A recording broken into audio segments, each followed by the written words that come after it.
नमस्कार।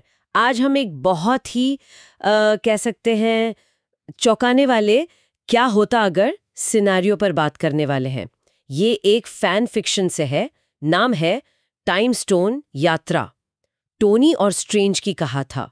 सोचिए जरा, एवेंजर्स एंड गेम की लड़ाई हुई और टोनी स्टार्क मरा नहीं। हाँ बिल्कुल। और सिर्फ जिंदा नहीं बचा, बल्कि किसी तरह इन्फिनिटी स्टोन्स की सारी शक्ति उसके अंदर समा गई। बाप रे, मतलब पूरी शक्ति। पूरी शक्ति। लेकिन यहाँ कैच है, ये शक्ति उसे स्टेबल नहीं बनाती, बल्कि भयानक रूप से अस्थिर कर देती है। वो जैसे एक चलता फिरता टिक टिक करता हुआ इन्फिनिटी गॉन्टलेट बन गया है। ओ, तो ये तो अच्छी बात नहीं हुई फिर। बिल्कुल नहीं। और यहीं डॉक्टर स्ट्रेंज की एंट्री होती है। उन्हें समझ आता है कि भाई जब तक ये स्टोन्स वापस अपनी अपनी टाइमलाइन में सही जगह पर नहीं पहुंचते, पूरी रियलिटी मतलब पूरी कायनात ही खतरे में है। अच्छा, तो मिशन है स्टोन्स वापस करना, जैसे एंड गेम में प्लान था। नहीं, यही ट्विस्ट है। सिर्फ स्टोन्स लौटाना काफी नहीं है, क्योंकि टोनी की वजह से जो अस्थिरता फैली है, उसके लिए उन्हें टाइम में पीछे जाकर टाइमलाइंस को पैच करना पड़ेगा। पैच मतलब जैसे किसी चीज में छेद हो तो पैबंद लगाते हैं। हाँ, कुछ वैसा ही। मतलब एक तरह से टेम्पररी फिक्स देना, ताकि रियलिटी पूरी तरह से बिखर न जाए। ओके ओके, ये इंटरेस्टिंग है। टोनी स्टार्क जिसके पास अब इन्फिनिटी स्टोन्स की पावर है, पर वो उसे जला रही है और डॉक्टर स्ट्रेंज के साथ मिलकर उसे टाइमलाइन ठीक करनी है, टाइम कॉप की तरह। हाँ, कह सकते हैं।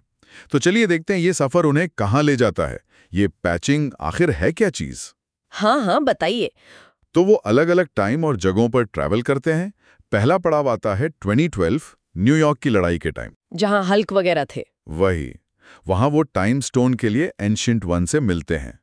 अब टाइमलाइन को पैच करने के लिए टोनी को अपने अंदर की जो इन्फिनिटी स्टोन एनर्जी है, उसका इस्तेमाल करके उस टाइमलाइन की जो अस्थिरता है, उसे थामना पड़ता है। थामना पड़ता है मतलब अपनी एनर्जी का एक हिस्सा वहीं छोड़ना पड़ता है उसे स्टेबल रखने के लिए। जैसा एंशिएंट वन खुद कहती भी है, पैच का मतलब तुम यहीं रुकोगे। अरे बाप रे, मतलब हर पैच के साथ टोनी अपनी एनर्जी का एक हिस्सा उस टाइमलाइन में फंसा रहा है। ये तो बहुत भारी कीमत है। बिल्कुल, बहुत बड़ी कीमत है। तो इसके बाद न्यूयॉर्क के बाद कहाँ गए वो? अगला पड़ाव था 2013 का एसगार्ड। अच्छा, थॉर वाला टाइम। हाँ, वहाँ जेन फॉस्टर के अंदर रियलिटी स्टोन है, एथर, और वो लीक हो रहा है, अस्थिर है। तो टोनी को वो खतरनाक लीक होती हुई एनर्जी अपने अंदर सोखनी पड़ती है। ओ, मतलब पहले टाइम स्टोन को संभाला, अब रियलिटी स्टोन को। सही। और फिर वो जाते हैं 2014 मोरैग ग्रह पर। मोरैग, जहाँ स्टार-लॉर्ड को पावर स्टोन मिला था। बिल्कुल वही। वहाँ पावर स्टोन की अपनी ही अस्थिर एनर्जी एक पूरे मंदिर को तबाह कर रही है। टोनी को वो एनर्जी भी कंट्रोल करनी पड़ती है। तो ये परमानेंट सोल्यूशन तो नहीं लग रहा, बस जैसे आग बुझा रहे हैं जहां दिख रही है। हाँ, इसमें जो दिलचस्प बात है ना, वो यही है। अब बिल्कुल सही कह रहे हैं। ये स्टोन्स को हमेशा के लिए फिक्स नहीं कर रहे हैं। ये बस टाइमलाइन में जो दरारें आ गई हैं, उन पे टेम्पररी पैबंद लगा रहे हैं। ये तरीका, जैसे आपने कहा, टीवीए के टाइमलाइन मिटाने वाले तरीके से बिल्कुल अलग है। टोनी और स्ट्रेंज कोशिश कर रहे हैं चीजों को बिखारने से बचाने की, उन्हें मिटाने की नहीं। सही बात है। अच्छा, पर कहानी में यहाँ एक बहुत ही मजेदार मोड़ आता है ना? हाँ बिल्कुल। जब वो स्पेस और माइंड स्टोन को पैच करने के लिए वापस 2012 न्यूयॉर्क आते हैं, हाँ। तब टोनी एक बहुत ही स्टार्क वाला काम करता है। वो चुपके से लॉकी के कवच पर एक नैनोटेक ट्रैकर लगा देता है। आहा, क्या बात है। टोनी स्टार्क अपना गेम खेल रहा है। बिल्कुल। और जैसा उसने सोचा था, कुछ ही देर में लॉकी टेसरैक्ट उठाता है और गायब। फिर हाँ, वो तो होना ही था। और टोनी और स्ट्रेंज फौरन उस ट्रैकर के सिग्नल का पीछा करते हैं और पहुंचते हैं मंगोलिया के एक रेगिस्तान में। रेगिस्तान में? ओके। और वहां उन्हें कौन मिलता है? टीवीए, टाइम वेरिएंस अथॉरिटी के एजेंट्स। ओहो, तो सीधा टीवीए से टक्कर। हाँ, वो एजेंट्स लोकी को पकड़ रहे होते हैं, पवित्र समय रेखा, सेक्रेट टाइमलाइन के खिलाफ जाने के जुर्म में।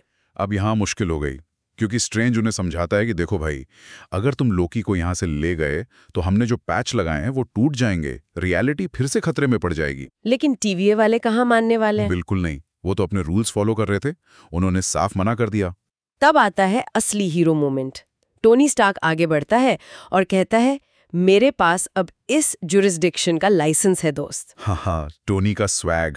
और फिर अपनी इन्फिनिटी स्टोन वाली पावर से उन एजेंट्स को, मतलब बिना कोई सीरियस चोट पहुंचाए, बस डिसेबल कर देता है। वाह, मतलब सीधा टीवीए एजेंट से पंगा ले लिया। हाँ, और फिर वो लोकी को पकड़कर ठीक उसी मोमेंट पर वापस छोड़ देते हैं जहां से वो टेसरैक्ट लेकर भागा था टाइमलाइन में। अच्छा, मतलब लोकी का वेरिएंट नहीं बनने दिया। लेकिन इस सब हंगामे में कुछ और भी हुआ है ना? हाँ, इस सख्त टकराव के दौरान स्ट्रेंज की नजर नीचे गिरी हुई एक चीज पर पड़ती है, एक TVA टेम्पैड। टेम्पैड?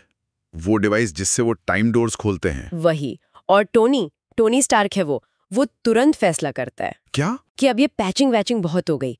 अब वो सीधे TVA के बिग बॉस से मिलेंगे, पता करेंगे कि आखिर ये सब चल क्या रहा है। अरे वाह, मतलब अब मिशन बदल गया। हाँ, तो वो उस टेम्पैड का इस्तेमाल करके TVA के हेडक्वार्टर के लिए एक टाइम डोर खोल लेते हैं। ओह माय गॉड, ये तो अगर हमसे बड़े पिक्चर में देखें ना, तो ये दिखाता है कि कैसे वो एक प्रॉब्लम सुलझाने निकले थे।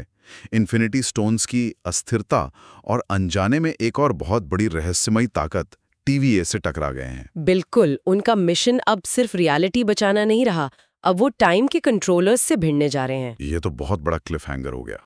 हाँ, तो मतलब सोचिए, टोनी और स्ट्रेंज जो कायनात को बचाने निकले थे, अब खुद को समय के स्वघोषित रखवालों TVA के दरवाजे पर पाते हैं। इससे एक बहुत बहुत अहम सवाल उठता है। हाँ? क्या होगा जब दो ऐसे लोग जिन्होंने यूनिवर्स की सबसे बड़ी ताकत इन्फिनिटी स्टोन्स को इस्तेमाल किया है, उस ऑर्गेनाइजेशन का सामना करेंगे जो खुद टाइम पर अपना कंट्रोल बताता है? क्या रियलिटी बचाने की ये जो पर्सनल जिम्मेदारी उन्होंने उठाई है, वो टाइम के बने बनाए कानूनों से ज्यादा बड़ी हो सकती है? ये टकराव, ये मल्टीवर्स के फ्यूचर के लिए क्या मायने रखेगा? वाकई, ये सोचने वाली बात है।